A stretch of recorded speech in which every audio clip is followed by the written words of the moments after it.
Dinagdagan pa ng Department of Foreign Affairs ang mga requirement na kailangang isumiti ng mga Chinese national na mag-a-apply ng Philippine temporary visa. Base sa bagong panuntunan ng pamahalaan ng Pilipinas, ang mga Chinese nationals sa kukuha ng temporary visa ay required na ring magsumite ng kanilang Chinese Social Insurance Record Certificates.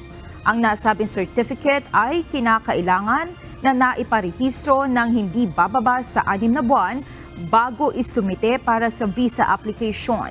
Samantala, exempted naman sa requirement ang mga Chinese national na kasalukuyang naka-enroll sa primary, secondary at college education.